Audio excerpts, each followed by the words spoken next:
Well, hey, everybody, thank you so much for tuning in today as we are diving into another installment of our Let's Talk About series. Now, this particular series is designed as kind of standalone messages to help us kind of talk openly and honestly about real stuff that people like you and I deal with throughout our lives. And sometimes these talks can be more about fun and encouraging stuff that helps us live the way that God calls us to live. And other times we present more challenging, difficult to process stuff that makes us wonder sometimes, where is God at all? And today, I gotta be honest, is one of those difficult conversations. So I hope that you'll stick with us as we dive into this topic, because we want to have a real conversation, an honest conversation with you that I hope will be super helpful to you both now and in the future. Will it be easy? Probably not. But does it have potential to help you navigate some really big parts of your life? Absolutely. So today we're going to tackle the topic of grief. And as we talk about this, we need to kind of start by just taking a deep breath, because I know this can be a big, heavy topic. And some of you maybe are really familiar with the topic of grief, so you get it. Others of you, maybe you hear the word grief and you maybe haven't experienced, all of that yet yourself. But either way, we're glad that you're here with us as a part of this conversation. But before we go on, it's important for us to kind of define what grief is. So throughout this lesson, we're going to use this definition that you see here, that grief is a strong feeling that comes with the loss of something or someone you care about. And that's how we're going to define grief. And I understand that that's a pretty basic definition for a really complicated subject, because grief is really complex and it can happen for all sorts of reasons. For example, there's grief that comes after a loss. For example, like the death of someone that you love, or the passing of a family pet, or the loss of somebody in your community, or a person that you may not even personally know, like a celebrity or an influencer that you felt a connection with. There's also grief that comes in anticipation of a loss or a major life change. Things like moving away, or a family member leaving home, or the reality that somebody with a chronic illness isn't going to get better fall into that category. There's also a grief that comes with disappointment. Like when you don't make the team, or your parents get divorced, or somebody doesn't follow through on a promise to you. You see, grief can show up in our lives in all kinds of ways, and because of all kinds of loss.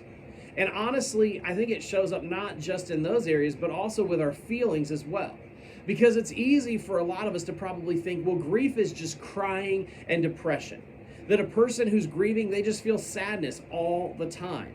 And a lot of times that may be true, but there's also some other things that can come with grief. Some other feelings like hurt and guilt and powerlessness. But sometimes guilt also feels like anger. You get so mad and so frustrated and so angry, so resentful at the loss that you've experienced, that you feel less like crying and more like just raging. Sometimes grief feels like fear, where the loss you've experienced has caused you to feel alone or nervous or worried. And it's caused a lot of anxiety to the point that it's actually consuming so many parts of your life. And you might feel like you're completely stuck because you don't know what to do next. For some of us, losses come in a way that's so unexpected that it takes us by surprise. That we weren't anticipating what we were going through, and it's led to feeling confused and thrown and stunned. Sometimes grief takes over everything. Like you're feeling all of the emotions at one time. And it's hard to figure out what you're feeling because you're feeling a lot. And it's like every emotion is just hitting at the same time. And you're so consumed by the loss that all you can do is think about that all the time. And then other times, grief doesn't feel like any of this. It just feels like nothing. In other words, it makes you feel numb. It can be so difficult to deal with that you find yourself not being able to process the loss, that you avoid the feelings of grief that come with it. You see, grief is so much more than sadness. It's complicated. It's unpredictable. It's a deep sense of loss that fuels all kinds of feelings. And from those feelings come our behaviors. Because maybe as you've been grieving, or maybe as you've been wrestling with some of these feelings, it looks like this. Like maybe you yell at your mom, or you pick a fight with your sibling, or you forget your homework consistently, or you just show up late to practice. Or maybe it goes to deal with your sleep, where you're sleeping all day or you're not sleeping at all. Or maybe it goes to some of your habits, like you're binging your favorite show on repeat. Or you feel nervous and anxious all the time. Or maybe you've lost the ability to concentrate. Or maybe you've lost your appetite. Or maybe you show up for your practice or hanging out with your friends and you act like everything is fine, but really you know that it's not. You see, grief is a complicated and personal thing. And it looks different for different people in different stages of life. It can change over time. And it's hard to know how grief will go with us as we grow.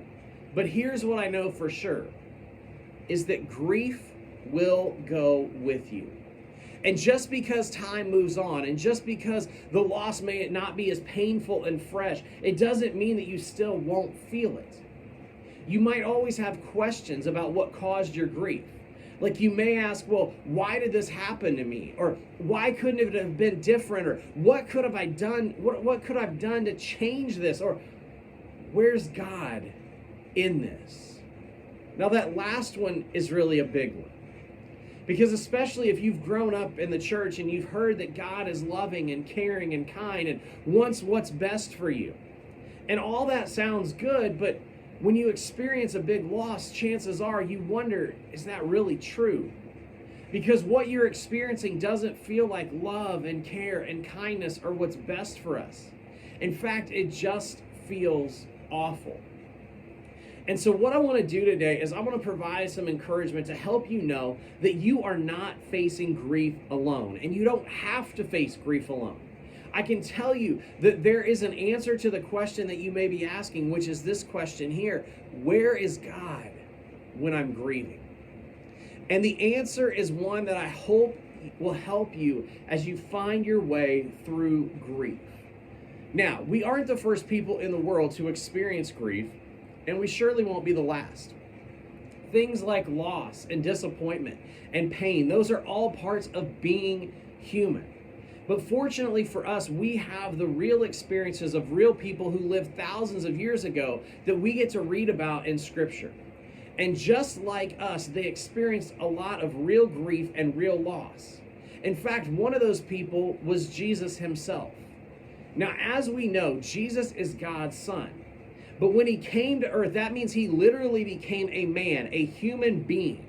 This means that God's very own Son literally experienced all of the feelings, disappointments, and struggles that we as humans feel, experience, and deal with today. Now, he had real friends, real relationships, and real losses over the course of his time on earth. And the experience that we're looking at today was written by a guy named John, and it shows us just that. So let's jump into the passage today from John chapter 11. Here's what it says. It says, "Now a man named Lazarus was sick. He was from Bethany, the village of Mary and her sister Martha. This Mary, whose brother Lazarus now lay sick, was the same one who poured perfume on the Lord and wiped his feet with her hair. So the sisters sent word to Jesus, 'Lord, the one you love is sick.'" So here we meet a few important people that are in this story: Lazarus, Mary, and Martha. Now, these weren't just some random sibling that Jesus had met once or twice.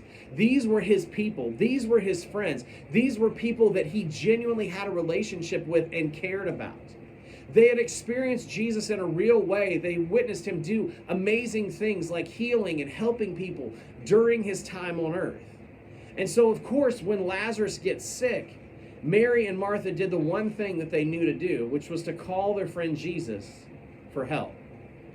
Now, most of us, when we hear somebody is sick that we care about, we do, we kind of have this response where we rush to their side. And Jesus did make a decision to go be with his friends, but he took a few days. And by the time he arrived, the worst had already happened because Lazarus was already dead. So let's take a look at what happens next. It says, when Mary reached the place where Jesus was and saw him, she fell at his feet and said, Lord, if you had been here, my brother would not have died. Then Jesus saw her weeping, and the Jews who had come with her also weeping, and he was deeply moved in spirit and troubled. So Lazarus' sister Mary was obviously grieving. And what I love is she didn't try to hide it. She didn't try to sugarcoat it. She didn't pretend that she was okay. She didn't try to convince herself, well, Lazarus is no longer in pain. And she didn't sulk and wait for Jesus to comfort her. No, she got real about the grief that she was feeling right away. And she basically asked Jesus the same thing that I think you and I would in this situation, which is, where were you? Because if Jesus had been there, maybe he could have changed something. Maybe it wouldn't have happened the way that it did. Maybe they could understand the why it happened. But here's what else I think is so important about this passage. Is because while she's grieving, Mary got honest with Jesus in her grief. And Jesus didn't get mad at her. He didn't tell her, you're wrong. He didn't ignore her. He didn't question her trust in him or her faith in God. Instead, he felt what she felt. He was sad. He was troubled. He was deeply moved by their experience. So much so that here's what happened. It says, Jesus wept. Then the Jews said, see how he loved him. Now that's grief, right? It's more than crying. It's more than weeping. It's an experience of deep pain, deep loss, deep heartache. It's a sign of the deep love that Jesus had for his friend. And I think it's important for us to remember that in our own grief. That since Jesus is God's son, Jesus is a living, breathing example of what God is like. And because of Jesus, we don't have to wonder, well, where's God at in our grief? Because Jesus shows us exactly where God is. Because when we're grieving, Jesus is right beside us, weeping with us. You could say it this way, that Jesus meets us in our grief. You see, Jesus showed up for Mary and Martha. He wept with them over the loss of their brother, of his friend. He didn't turn away and leave them to deal with it on their own. He stayed there with them, weeping right alongside of them. And I firmly believe that he does the same for you and I today. That when we're disappointed, when we're hurting, when we know hard times are ahead, when we're walking through unexpected and unimaginable loss, Jesus meets us in our grief. And Jesus actually said something else that I think can really help us understand grief differently. In one of his most famous sermons, here's what he says. He says, blessed are those who mourn, for they will be comforted. You see, when we lose something or someone we love, we struggle with that loss. We mourn, we weep, we grieve. But with that, we have the gift of knowing that we will be comforted. That we aren't alone, that God is with us, and that Jesus meets us in our grief. Again, hear me. I want you to know that some of you, I get some of you have experienced and suffered great loss already in your life. And knowing that God is there with you, it doesn't necessarily bring comfort, and it doesn't change the loss or the feelings that go along with it. It may not change a whole lot at all, but it can provide comfort to know that you're not alone. You're not abandoned. You don't have to figure it out for yourself. Instead, you can hold on to something and to someone who promises to provide comfort for you in your deepest grief, who promises to weep with you as you walk through it. Because remember, Jesus meets us in our grief. And since grief is a real part of life, it means we're all going to face it at some point. So what do we do with it when we encounter it? Well, here are a few ideas. First, acknowledge the feelings. Acknowledge the feelings. What you're feeling is real, and it's okay to feel it. You don't have to try to move on or to move out of it quickly. In fact, one of the best things you can do is to get real about what you feel in your grief. Don't be scared of those feelings. Don't rush through them. Be honest about them. Remember, Jesus wept in his grief, which is a real response to a very real feeling. So as you grieve, you don't have to be afraid or embarrassed or worried about responding in a real way. Second, grieve however you grieve. Remember, we said grief is personal. That means you may grieve in a different way than I grieve. So give yourself permission to grieve however you need to. Maybe you need a good cry, a quick workout, or maybe it's time with friends. Maybe you need to scream or yell or be alone in silence. Maybe you need to journal or pray or sleep. Whatever grief looks like for you, it's okay. As long as you're not hurting yourself or someone else, grieve the way you need to grieve. Number 3, talk about your grief. When Mary experienced the loss of her brother, she opened up and she talked to Jesus about her grief. When you go through your own grief, it's important for you to do the same. To first talk to God and to seek God's comfort, His love, and His peace. But remember, God also puts people in your life to support you when you grieve. So when you're ready, take a step and share your loss, your pain, your feelings with somebody that can support you and comfort you, maybe like a parent, a family member, a friend, a counselor, a pastor, or a small group leader. Don't keep your grief bottled up. And then 4th, remember that Jesus is with you in your grief. While this alone won't fix it, it can give us comfort. Somebody cares, somebody's with you, somebody understands, and that somebody is Jesus, who's literally weeping alongside of you. And so as you grieve, maybe you need to say a simple prayer to remind yourself of this truth. Maybe you need to say something like this: Jesus, show me you're with me. Look for His presence in the things that you find comforting, in the truth that you find helpful, and in people He puts in your life every day. Now remember, grief looks and feels different for everybody. It isn't a one-size-fits-all approach. And if you have a friend or somebody grieving in your life right now, a great question to ask is simply this: how can I help? And it may feel awkward, and you may not know exactly what to do or what to say, but showing up for them will mean a whole lot. Sometimes it may be prayer and encouragement. Maybe it's an invitation to watch a movie or to play video games. Maybe it's just showing up to listen to what they're feeling. And other times, maybe you just show up and you sit in silence so that they're not alone. Whatever it is, remember that God can work through you to comfort those who are grieving. Because remember, Jesus meets us in our grief. Now, as we wrap this up, I want you to know that here, when we meet in person, we have small groups of people that surround you, who care about you, and who want to help you navigate what you may be processing as you grieve. And part of the way that Jesus meets us in our grief is through each other. You see, we can stand in grief with our friends the way that Jesus does with us. So I hope that you'll do that when you meet with us in person. And so as we close, I want to offer a quick prayer and then some parting words. So let's pray. God, we thank you so much for who you are.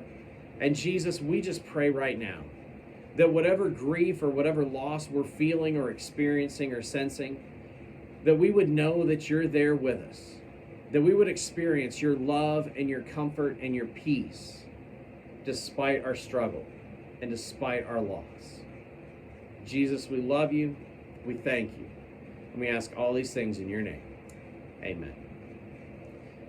Well, thank you so much for checking out this one installment, not final installment, but one installment of our series, Let's Talk About Grief. We know that this is a real topic that we all deal with, that things come up, and we need to figure out ways to acknowledge our feelings, to grieve how we grieve, to talk to people about our grief, and to remember that Jesus is with us in our grief. We hope that this has been helpful to you. And as we said at the end of this message, know that when we gather together in person, we have opportunities for you to be surrounded and embraced and loved by people who care about you in our small groups. So we hope you'll join us on Sunday nights from 6 to 8 p.m. in the youth room here at New Hope. And we hope that you have a great and wonderful rest of your day.